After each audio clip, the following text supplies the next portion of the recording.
Hello friends, नमस्कार, जय हिंद। अगर यदि आप यहाँ पर झारखंड जेटेट का फॉर्म भरने के लिए जा रहे हैं तो यहाँ पर जो है झारखंड एकेडमिक काउंसिल के द्वारा इसकी जो विज्ञापन निकाली गई है, एक बार इसको बढ़िया तरह से समझ के ही फॉर्म को भरने के लिए जाएं।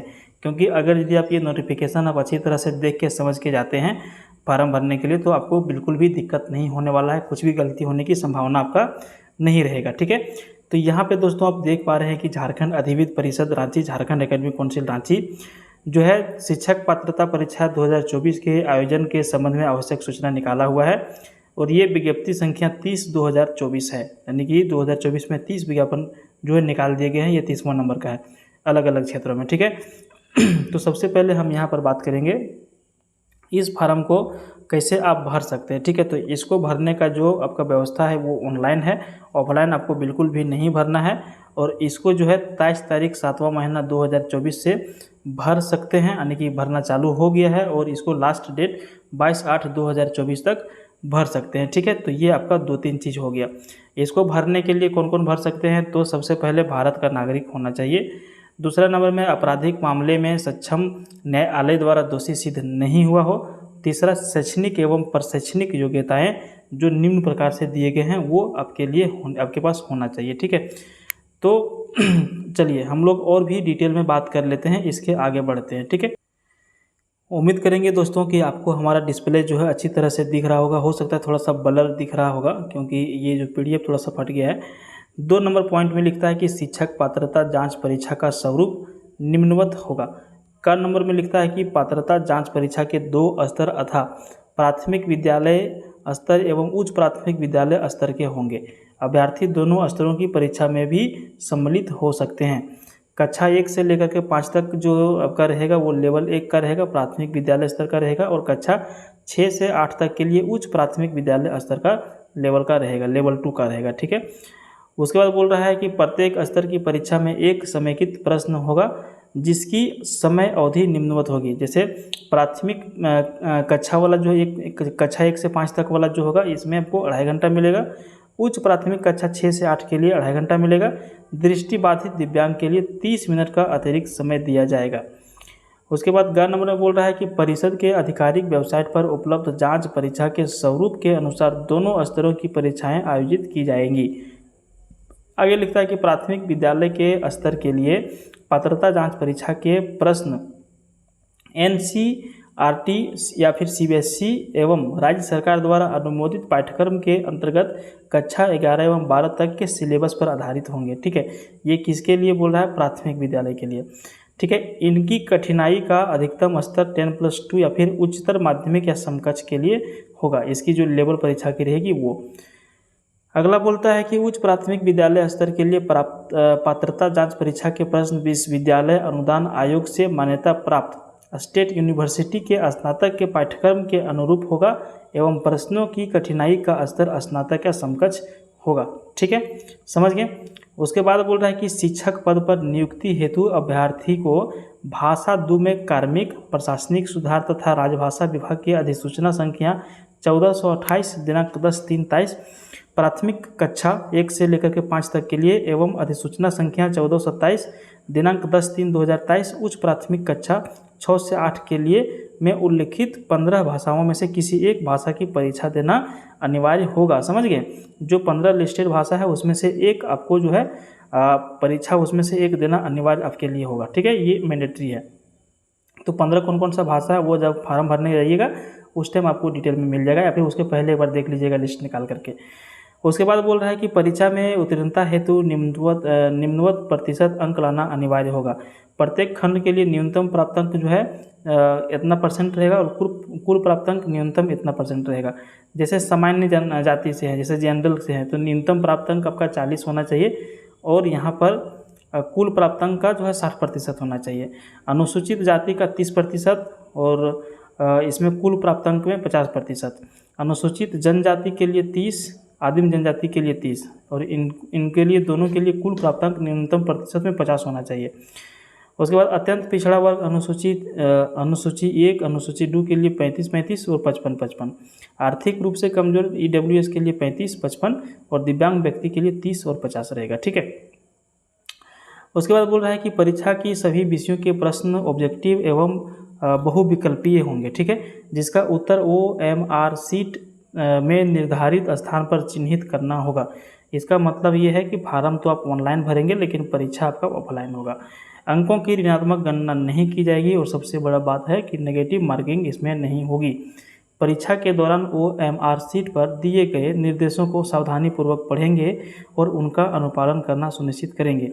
OMR से किसी प्रकार का छेड़छाड़ करने, गलत सूचना अंकित करने या फिर गलत OMR का प्रयोग करने की स्थिति में अभ्यर्थी का अभ्यर्थित्व रद्द माना जाएगा। यानी कि आपको सिंपल बात है भाई साहब, OMR शीट जो आपके पास रहेगा उसमें छेड़छाड़ करने की प्रयास नहीं करिएगा, ठीक है, एवं इसकी सारी जिम्मेवारी संबंधित अभ्यर्थी की ही होगी। इसमें किसी प्रकार के सुधार हेतु अभ्यावेदन स्वीकार नहीं किए जाएंगे। ना आपको गलती करना है, ना छेड़छाड़ करना है, ना ओवरराइट करना है। आपको बार बार मौका नहीं मिलेगा। OMR शीट आपको बढ़िया से सावधानीपूर्वक ही भरना है, ठीक है। अगला बोलता है कि OMR में अंकित निर्देश का अनुपालन सुनिश्चित करेंगे तथा प्रश्नवार उत्तर संबंधी गोले को पूर्णतः काला या नीला करेंगे।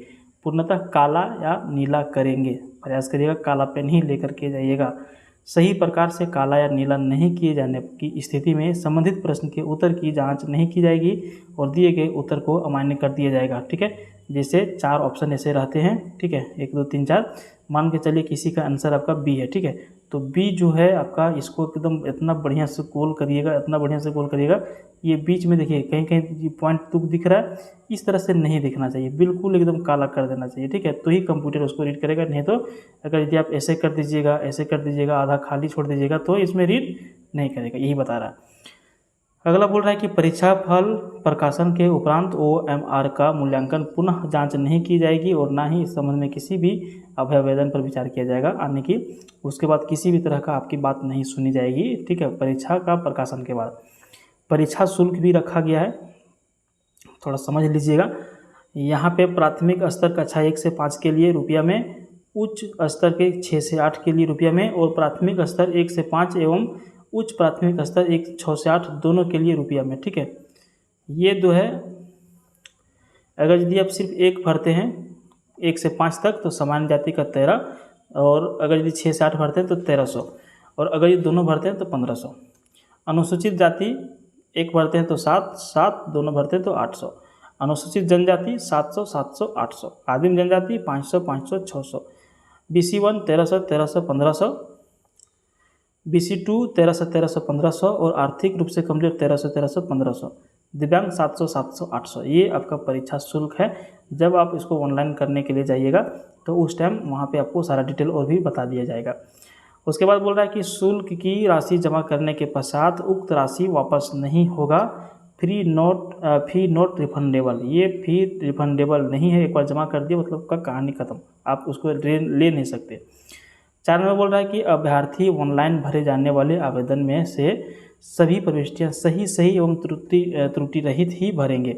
आपके द्वारा भरे गए प्रविष्टियों के आधार पर ही परीक्षा का प्रवेश पत्र यानी कि एडमिट कार्ड, परीक्षा फल का प्रकाशन एवं प्रमाण पत्र निर्गत किया जाएगा। ऑनलाइन भरे गए प्रविष्टियों में बाद में या परीक्षा फल प्रकाशन के उपरांत किसी भी प्रकार का संशोधन संबंधी अभ्यावेदन स्वीकार नहीं किए जाएंगे, मतलब बाद में आप उसको बिल्कुल भी चेंज नहीं कर पाएंगे। अतः आवेदक सभी प्रविष्टियां ध्यानपूर्वक भरेंगे। ऑनलाइन भरे गए आवेदन प्रपत्र ही स्वीकार किए जाएंगे, किसी अन्य माध्यम से भेजे गए आवेदन प्रपत्र स्वीकार नहीं किए जाएंगे। प्रवेश पत्र वेबसाइट से डाउनलोड करने की तिथि एवं परीक्षा की तिथि बाद में प्रकाशित की जाएगी। डाक या किसी अन्य माध्यम से किसी भी अभ्यर्थी का प्रवेश पत्र नहीं भेजा जाएगा। क्लियर हो गया। 6 नंबर बोल रहा है कि आवेदन प्रपत्र में अंकित सूचनाओं की सत्यता एवं जांच नियुक्ति के समय की जाएगी। यदि उक्त क्रम में कोई भी सूचना भ्रामक, त्रुटिपूर्ण, अपूर्ण या असत्य पाया जाएगा तो शिक्षक पात्रता परीक्षा के लिए उसका अभ्यर्थित्व परीक्षा उत्तीर्ण होने के बाद भी स्वतः रद्द समझा जाएगा और इसकी संपूर्ण जवाबदेही संबंधित अभ्यर्थी होगी। क्लियर है, पॉइंट समझ गए।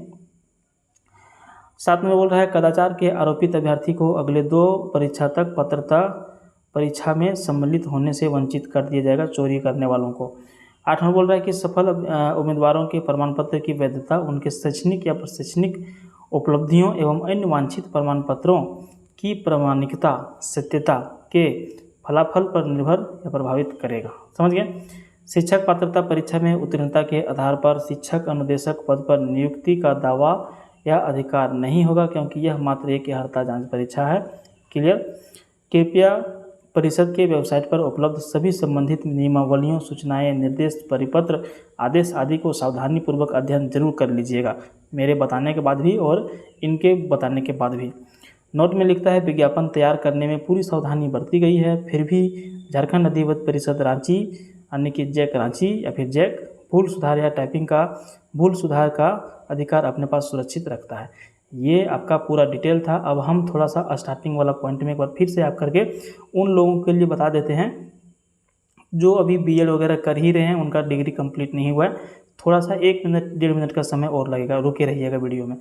यहाँ पे पहला पॉइंट में बोलता है कि प्राथमिक कक्षा 1 से 5 तक, उच्च प्राथमिक कक्षा 6 से 8 तक के लिए वेबसाइट पर उपलब्ध अधिसूचना संख्या 1603 दिनांक 4/10/2019 झारखंड शिक्षक पात्रता परीक्षा नियमावली 2019 के हिसाब से 253 में बोल रहा है कि 18/2/2022 झारखंड शिक्षक पात्रता परीक्षा संशोधन नियमावली 2022 एवं 783 15/6/24 झारखंड शिक्षक पात्रता परीक्षा द्वितीय संशोधन नियमावली 24 की निर्धारित वांछित योग्यता में अर्हता के अनुरूप रहेगी। दोनों में बोल रहा है कि अनुसूचित जाति, जनजाति, पिछड़ा वर्ग 1, अत्यंत पिछड़ा वर्ग 2 एवं दिव्यांग कोटि के अभ्यर्थियों के लिए निर्धारित शैक्षणिक योग्यता के न्यूनतम प्राप्तांक में 5% की छूट दी जाएगी। विशेष रूप से कमजोर जनजातीय समूह पीवीजीटी के अभ्यर्थियों को न्यूनतम प्राप्तांक में 7% की छूट दी जाएगी। तीनों में बोल रहा है कि अभ्यर्थी झारखंड शिक्षक पात्रता परीक्षा के लिए आवेदन करने के पूर्व नियम 6(1), 6(2), 6(4) और 6(5) में विनिर्दिष्ट योग्यता के संबंध में समय संतुष्ट हो लेंगे। विज्ञापन प्रकाशित होने के दिन न्यूनतम अर्हता धारित करना अनिवार्य होगा। ठीक है, परंतु निर्धारित या विहित प्रशिक्षण की योग्यता की परीक्षा में सम्मिलित होने की अनुमति प्राप्त होगी कि झारखंड शिक्षक पात्रता परीक्षा का आयोजन एवं उनके परिणाम के प्रकाशन के बीच संबंधित परीक्षा आयोजन प्राधिकार द्वारा निर्धारित तिथि को उनके स्तर से विहित रीति एवं स्थान पर प्रशिक्षण योग्यता उत्तीर्णता के सत्यापित अंतिम अंक पत्र समर्पित करना होगा, जिससे संबंधित सूचना का प्रकाशन परीक्षा आयोजन प्राधिकार द्वारा समाचार पत्र में किया जाएगा। ठीक है, ऐसे अभ्यर्थी जिन्हें शिक्षक पात्रता परीक्षा में भाग लेने की अनुमति प्रदान की गई हो से तात्पर्य नहीं होगा कि उनकी अर्हता निर्धारित योग्यता के अनुरूप सत्यापित है। उनके अभ्यर्थित्व का अंतिम सत्यापन सक्षम नियुक्ति प्राधिकार के पास सुरक्षित रहेगा। ठीक है, 5 में बोल रहा है कि झारखंड शिक्षक पात्रता परीक्षा में सम्मिलित या फिर शामिल होने हेतु न्यूनतम एवं अधिकतम आयु का निर्धारण अधिसूचना संख्या 783 दिनांक 15/6/24 झारखंड शिक्षक पात्रता परीक्षा द्वितीय संशोधन नियमावली 2024 के नियम 17 के आलोक में की जाएगी। अतः अभ्यर्थी आवेदन करने एवं पूर्व संतुष्ट हो लेंगे कि वे इस पात्रता परीक्षा में सम्मिलित होने की अर्हता रखते हैं, अन्यथा की स्थिति में अभ्यर्थी इसके लिए स्वयं जिम्मेदार होंगे और उनका कैंडिडेचर जो है रद्द माना जाएगा। तो इस वीडियो में कुल मिला के इतना ही है। फार्म भरने के पहले जो नियम कानून है बढ़िया तरह से पढ़ लीजिए, समझ लीजिए, उसके बाद ही आप इस फार्म को भरिएगा। ठीक है, तो इस वीडियो में इतना ही। किसी तरह का और कन्फ्यूजन हो, डाउटफुल हो तो आप हमें सवाल जवाब कर सकते हैं कमेंट बॉक्स में जा करके। और इससे रिलेटेड अगर यदि भविष्य में कुछ और वीडियो देखना चाहते हैं, कुछ नोटिफिकेशन के बारे में समझना चाहते हैं, तो आप हमें यहाँ पर जो है चैनल को सब्सक्राइब भी कर सकते हैं। ठीक है, मिलते हैं नेक्स्ट वीडियो में, तब तक के लिए बाय, जय हिंद, जय भारत।